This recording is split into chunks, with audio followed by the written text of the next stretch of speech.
Hello guys, j'espère que vous passez un très bon week-end. De mon côté, ça va. Je dois avouer que ça fait environ une semaine que j'ai pas sorti de vidéo et donc je me suis dit, aujourd'hui c'est le jour parfait.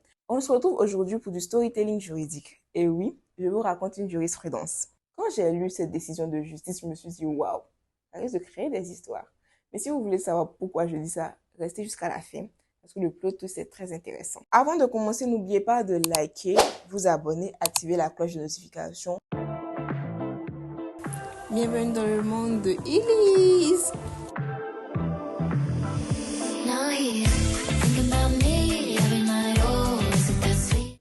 Il s'agit de l'histoire de Madame HW et de Monsieur JC. Dans les décisions de justice, on ne donne pas le nom complet, parfois pour des raisons de confidentialité. Et en plus, la femme, elle a déposé une requête. Ça, je crois, dans ce que j'ai lu là. Monsieur JC et Madame HW se marient en 1984 et ils ont 4 enfants. Le 17 avril 2012, la femme dépose une requête en divorce. Mais pour ceux qui ne le savent pas, quand vous partez à la justice pour vouloir divorcer, c'est pas évident qu'ils vous disent ah d'accord, ok, vous pouvez divorcer. Non, ils vont toujours essayer de faire une conciliation. Et le juge procède à une conciliation. Mais bon, le 23 janvier 2013, il dépose une ordonnance en non-conciliation. Pour ceux qui ne le savent pas aussi, une ordonnance en non-conciliation est rendue par un juge lorsque il essaie de vous réconcilier, c'est-à-dire toi et ta femme ou bien ton mari et toi partez en justice pour vouloir divorcer et on essaie de régler le problème à l'amiable. Lorsque ça ne marche pas, on dépose une ordonnance en non-conciliation. Bref, le juge dépose une ordonnance en non-conciliation pour autoriser l'instance en divorce. Et en plus de ça, il prononce des mesures provisoires. Entre autres, il demande au monsieur de quitter le domicile familial, laissant la femme seulement et leur dernier enfant à charge. À la maison, il demande aussi au monsieur de participer à l'éducation et à l'entretien de cet enfant-là. À la suite de ça, le 9 juillet 2015, la femme, par assignation en divorce pour faute, demande le divorce. Voilà, la phrase est mal formulée, mais bref. Donc, elle demande le divorce pour faute au tort exclusif de son mari parce qu'il aurait privilégié son emploi au détriment de sa famille, se serait montré irascible. Il aurait aussi été violent. Elle demande en plus du divorce qu'il lui verse 8 000 € d'indemnité, aussi qu'il lui verse une pension et qu'on augmente la pension qu'il versait à leur enfant mineur encore à charge. Et donc, la femme a émis ses prétentions. Mais ce serait mal connaître le monsieur, il ne va pas se laisser faire. Il dit que déjà, on ne peut pas prononcer le divorce à cet ordre exclusif, étant donné que ça faisait des mois, même des années plus tôt, que sa femme se serait refusée à tout rapport avec lui, ce qui constituerait une altération définitive du lien conjugal. Et donc, c'est la femme qui est fautive. En plus de ça, il demande à ce que la femme lui verse 1 000 €. Oui, d'indemnité, parce qu'elle l'aurait calomnié. Il dit aussi qu'il ne voit pas pourquoi il va lui verser une pension, parce que le divorce ne changera en rien le train de vie de la femme, et donc il ne voit pas pourquoi elle aurait besoin de compensation. Les prétentions des deux parties étant ainsi présentées, le juge du tribunal de première instance va rendre sa décision le 13 juillet 2018, dans laquelle il va dire, et oui, écoutez bien, il y a eu altération définitive du lien conjugal en raison du fait qu'au moment du dépôt de l'assignation, le monsieur et la femme ne vivaient plus ensemble depuis déjà 2 ans. Voilà. Ce qui est une violation à l'obligation de cohabitation qui résulte du mariage. Après avoir dit ça, il va ajouter que 1 000 € le monsieur l'a demandé, il ne pourra pas avoir. 8 000 € la femme aussi a demandé, elle ne pourra pas avoir. Et puis, il ne sait pas pourquoi il va augmenter la pension déjà que le monsieur verse à son enfant. Donc, c'est tout, c'est-à-dire, personne n'aura l'argent et le divorce est prononcé, mais vous deux, vous n'avez pas raison. Mais ce serait mal connaître Madame HW. Notre protagoniste s'en va en coup d'appel. Arrivé en cour d'appel, le monsieur garde ses prétentions, la femme aussi garde ses prétentions. Mais le juge de la cour d'appel va rendre sa décision le 7 novembre 2019 en disant qu'il n'est pas d'accord avec le juge du tribunal de première instance. Mais non, ce qu'il va ajouter ne va pas plaire à Madame HW parce qu'il va dire qu'il n'est pas d'accord avec ce que le juge du tribunal de première instance a dit, mais qu'il n'est pas non plus d'accord avec elle et qu'il est d'accord avec son mari parce que oui, on peut prononcer le divorce, plutôt parce que ce serait refusé à tout rapport avec son mari pendant plusieurs années, ce qui constitue en fait une altération définitive aussi du lien conjugal. Et donc, c'est au tort de la femme que le juge de la cour d'appel va prononcer le divorce. Et lui aussi va dire, bon, cette histoire de 1 000 €, 8 000 €, tout ça, lui n'est pas dedans. En gros, il va dire, tu dis que tu n'es pas d'accord avec ce que mon confrère du tribunal de première instance a dit, non. Moi aussi, je ne suis pas d'accord avec lui. Parce qu'il dit que vous pouvez divorcer parce que vous ne vivez plus ensemble. Moi, je dis que vous pouvez divorcer parce que toi, tu faisais plus crac-crac avec ton mari depuis plusieurs années. La femme a dit, mais non, non, non, non, non, non. Je ne suis pas d'accord avec cette décision. Allons en cour de cassation. Et c'est une fois à la cour de cassation qu'on va en fait savoir que elle s'est refusée à tout rapport avec son mari depuis 2004. Et donc, au moment de l'assignation en 2013, ça faisait environ 10 ans qu'elle n'avait plus de rapport avec son mari. Mais la femme va donner les arguments suivants. Elle va dire que, en fait, en 2005, elle a subi un accident de travail qui l'a laissé alité pendant un moment. En plus de ça, elle aurait eu d'autres maladies. Elle se serait même fait opérer entre-temps, ce qui faisait que pendant tout ce temps, elle ne pouvait pas avoir de rapport sexuel avec son mari.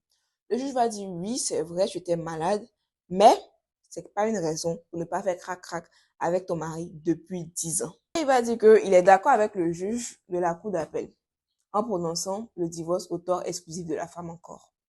Cette femme-là, elle se dit, mais il me reste quel recours? Et c'est là qu'elle a une idée de génie. Il y a une idée de génie. Elle décide alors de se rendre à la Cour européenne des droits de l'homme. Une fois à la Cour européenne des droits de l'homme, voici les arguments de Madame HW. Elle va dire que le fait d'arguer d'un devoir conjugal qui aurait été violé ou qui n'aurait pas été respecté dans le cadre de son mariage pour motiver son divorce serait une violation à la liberté et au droit de disposer de son corps. Mais cette fois, sachez-le, c'est pas Madame HW contre Monsieur JC, c'est Madame HW contre la France. Parce que oui, pour elle, le fait qu'il y ait une jurisprudence constante selon laquelle le fait de se refuser à des rapports constituerait une violation du devoir conjugal et donc une cause de divorce serait absurde. En fait, elle attaque cette décision de justice et cette interprétation du devoir conjugal. Et donc, elle arrive à la Cour européenne des droits de l'homme, ils analysent son dossier, tout ça, et lui donnent raison. Et ils condamnent la France. Ils disent qu'on ne peut pas se battre contre les violations des libertés individuelles, des droits de l'homme. Et vous allez venir encourager ce genre de choses.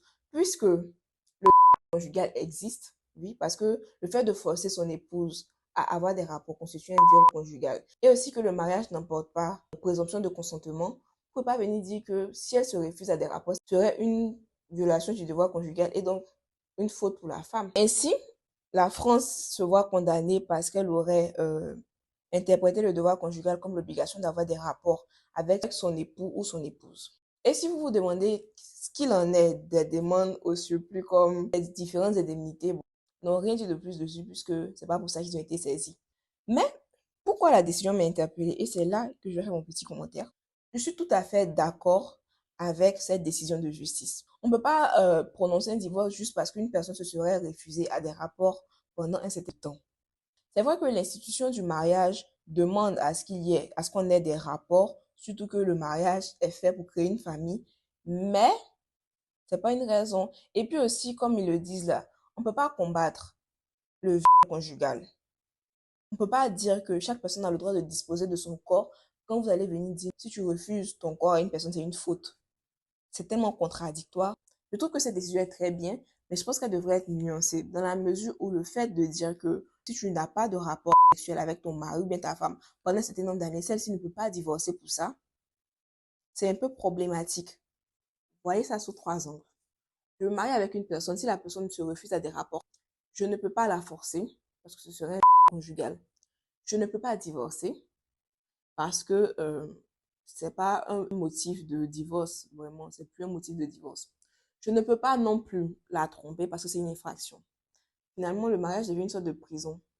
Déjà que cette institution n'est pas vraiment prisée, le fait de venir encore ajouter cette contrainte de dire que refuser de s'adonner à des rapports avec son ou sa partenaire n'est pas une cause de divorce, je pense que ça va rendre les choses un peu plus compliquées. Même si j'encourage cette décision-là, je pense qu'on devrait essayer de limiter dans le temps et que cette personne ait vraiment des raisons qui font qu'elle ne peut pas avoir des rapports. Aussi, il faudrait essayer de voir si la personne en face est d'accord avec ça. C'est-à-dire, est-ce qu'elle pourra accepter de rester en couple pendant des années avec une personne qui ne peut pas avoir des rapports avec elle. Voilà, en fait, pour l'instant, cette décision-là semble un peu affaiblir l'institution du mariage. En plus de ça, on se dit que bon, me refuser à tout rapport avec toi pendant des années, tu n'as pas le droit de me tromper, tu n'as pas le droit de divorcer, tu ne peux pas me forcer parce que c'est un viol. Finalement, on se dit, oh, mieux je ne me marie pas en fait.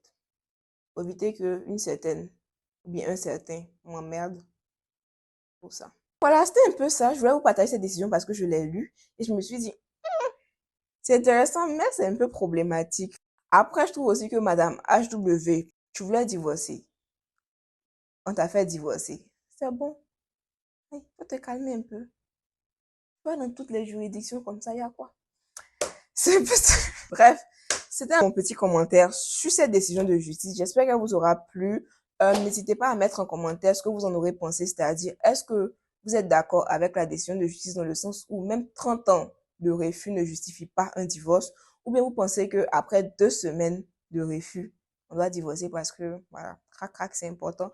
Ou juste, vous êtes comme moi, vous pensez qu'on doit essayer de tempérer les choses et de trouver un juste milieu. Laissez des commentaires si vous voulez que je vous en raconte d'autres comme ça ou sur ce que vous en avez pensé aussi. Voilà. Je suis un peu fatiguée, donc je tergiverse. Bref, bisous à la semaine prochaine. Portez-vous bien. Now here